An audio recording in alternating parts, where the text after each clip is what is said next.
From Crossways Publishing, the English Standard Version of the Bible, a reading of the book of Esther, chapters 6 through 10.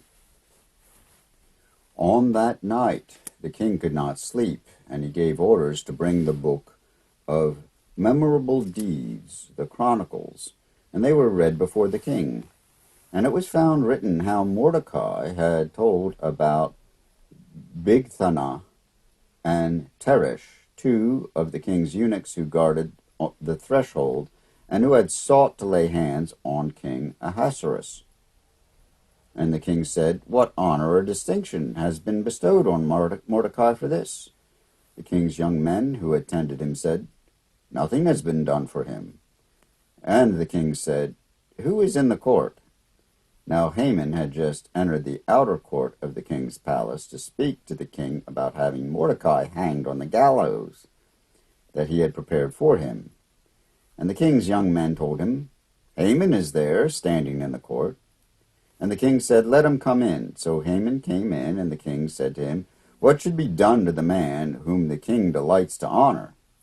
And Haman said to himself, "Whom would the king delight to honor more than me?" And Haman said to the king, "For the man whom the king delights to honor, let royal robes be brought, which the king has worn, and let the horse that the king has ridden, and on whose head a royal crown is set. And let the robes and the horse be handed over to one of the king's most noble officials. Let them dress the man whom the king delights to honor, and let them lead him on the horse through the square of the city, proclaiming before him, 'Thus shall it be done to the man whom the king delights to honor.'" Then the king said to Haman, "Hurry, take the robes and the horse, as you have said, and do so to Mordecai the Jew, who sits at the king's gate. Leave out nothing that you have mentioned." So Haman took the robes and the horse, and he dressed Mordecai and led him through the square of the city, proclaiming before him, "Thus shall it be done to the man whom the king delights to honor." Then Mordecai returned to the king's gate, but Haman hurried to his house, mourning and with his head covered. And Haman told his wife, Zeresh, and all his friends everything that had happened to him. Then his wise men and his wife Zeresh said to him, "If Mordecai, before whom you have begun to fall, is of the Jewish people, you will not overcome him, but will surely fall before him." While they were yet talking with him, the king's eunuchs arrived and hurried to bring Haman to the feast that Esther had prepared. So the king and Haman went in to feast with Queen Esther. And on the second day, as they were drinking wine after the feast, the king said again to Esther, "What is your wish, Queen Esther? It shall be granted to you. And what is your request? Even to the half of my kingdom it shall be fulfilled." Then Queen Esther answered, "If I have found favor in your sight, O king, and if it please the king, let my life be granted me for my wish, and my people for my request. For we have been sold, I and my people, to be destroyed, to be killed, and to be annihilated. If we had been sold merely as slaves, men and women, I would have been silent, for our affliction is not to be compared with the loss to the king." Then King Ahasuerus said to Queen Esther, "Who is he, and where is he, who has dared to do this?" And Esther said, "A foe and enemy, this wicked Haman." Then Haman was terrified before the king and the queen. And the king arose in his wrath from the wine drinking, and went into the palace garden. But Haman stayed to beg for his life from Queen Esther, for he saw that harm was determined against him by the king. And the king returned from the palace garden to the place where they were drinking wine, as Haman was falling on the couch where Esther was. And the king said, "Will he even insult the queen in my presence in my own house?" As the word left his mouth of the king, they covered Haman's face. Then Harbona, one of the eunuchs in attendance on the king, said, "Moreover, the gallows that Haman has prepared for Mordecai, whose word saved the king, is standing at Haman's house 50 cubits high." And the king said, "Hang him on that." So they hanged Haman on the gallows that he had prepared for Mordecai. Then the wrath of the king abated. On that day King Ahasuerus gave to Queen Esther the house of Haman, the enemy of the Jews, And Mordecai came before the king, for Esther had told what he was to her. And the king took off his signet ring, which he had taken from Haman, and gave it to Mordecai, and Esther set Mordecai over the house of Haman. Then Esther spoke again to the king.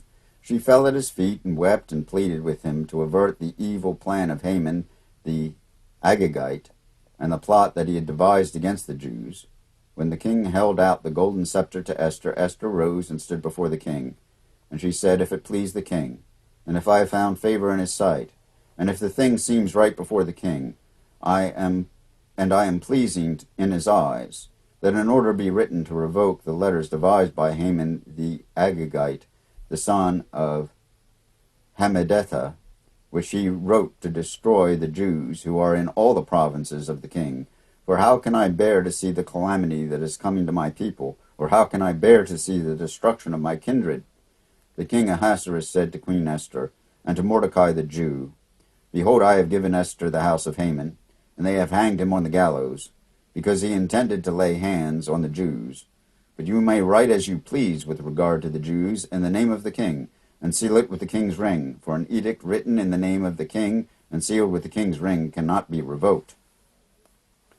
The king's scribes were summoned at that time in the 3rd month, which is the month of Sivan, on the 23rd day, and an edict was written, according to all that Mordecai commanded concerning the Jews, to the satraps and the governors and the officials of the provinces from India to Ethiopia, 127 provinces, to each province in its own script, and to each people in its own language, and also to the Jews in their script and their language.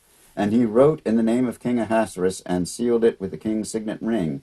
Then he sent the letters by mounted couriers riding on swift horses that were used in the king's service, bred from the royal stud, saying that the king allowed the Jews who were in every city to gather and defend their lives, to destroy, to kill, and to annihilate any armed force of any people or province that might attack them, children and women included, and to plunder their goods. On one day throughout all the provinces of King Ahasuerus, on the 13th day of the 12th month, which is the month of Adar, a copy of what was written was to be issued as a decree in every province, being publicly displayed to all peoples, and the Jews were to be ready on that day to take vengeance on their enemies.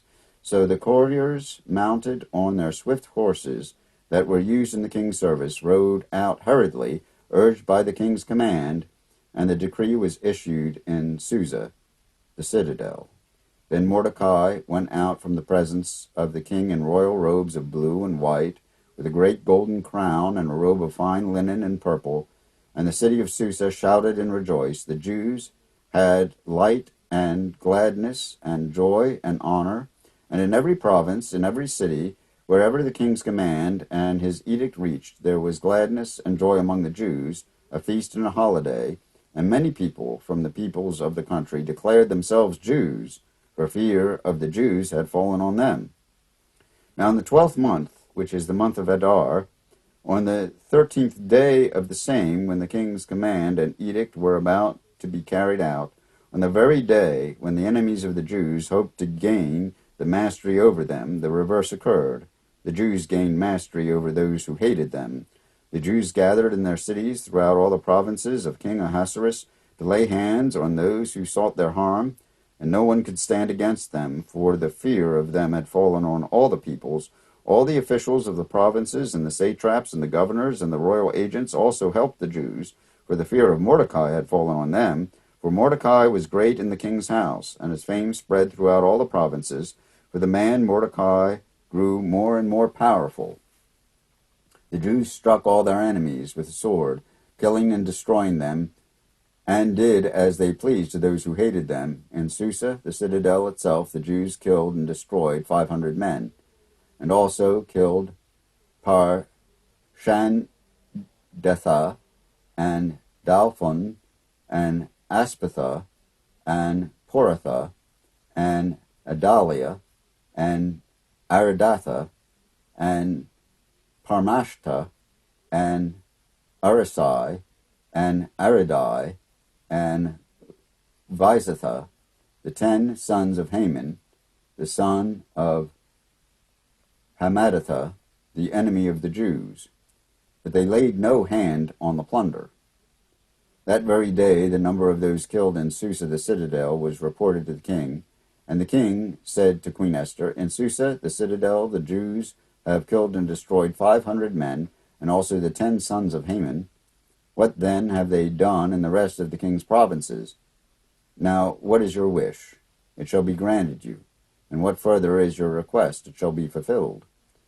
And Esther said, "If it please the king, let the Jews who are in Susa be allowed tomorrow also to do according to this day's edict, and let the 10 sons of Haman be hanged on the gallows."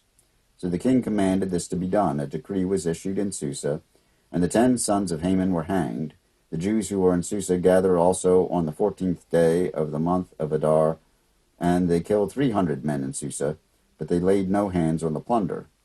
Now the rest of the Jews who were in the king's provinces also gathered to defend their lives, and got relief from their enemies, and killed 75,000 of those who hated them, but they laid no hands on the plunder. This was on the 13th day of the month of Adar, and on the 14th day they rested, and made that day a day of feasting and gladness.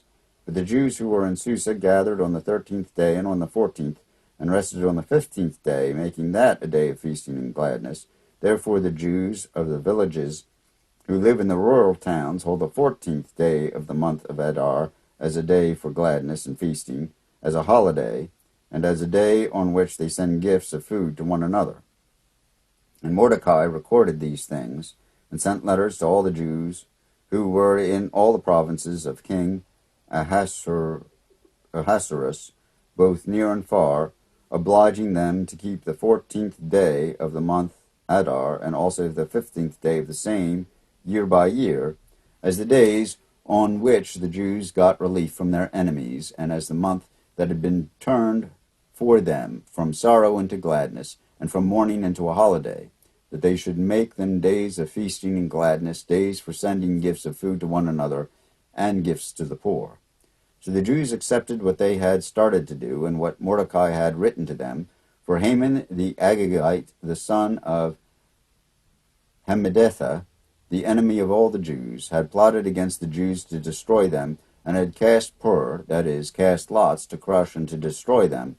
But when it came before the king, he gave orders in writing that his evil plan that he had devised against the Jews should return on his own head, and that he and his son should be hanged on the gallows. Therefore they call those days Purim, after the term pur.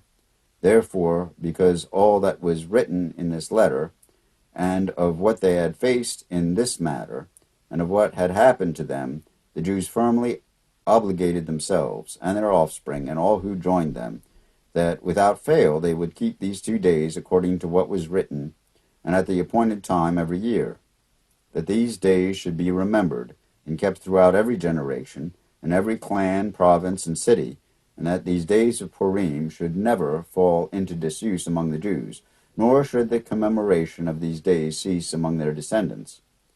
Then Queen Esther, the daughter of Abihail, and Mordecai, the Jew, gave full written authority confirming the second letter about Purim. Letters were sent to all the Jews to the 127 provinces of the kingdom of Ahasuerus in words of peace and truth, that these days of Purim should be observed at their appointed seasons, as Mordecai the Jew and Queen Esther obligated them, and as they had obligated themselves and their offspring with regard to their fasts and their lamenting. The command of Esther confirmed these practices of Purim, and it was recorded in writing. King Ahasuerus imposed tax on the land and on the coastlands of the sea, and all the acts of his power and might, and the full account of his high honor of Mordecai, to which the king advanced him, are they not written in the book of the chronicles of the kings of Media and Persia? For Mordecai the Jew was second in rank to King Ahasuerus, and he was great among the Jews and popular with the multitude of his brothers, for he sought the welfare of his people and spoke peace to all his people. Here ends the reading of the book of Esther, chapters 6 through 10, in the English Standard Version of the Bible by Crossways Publishing.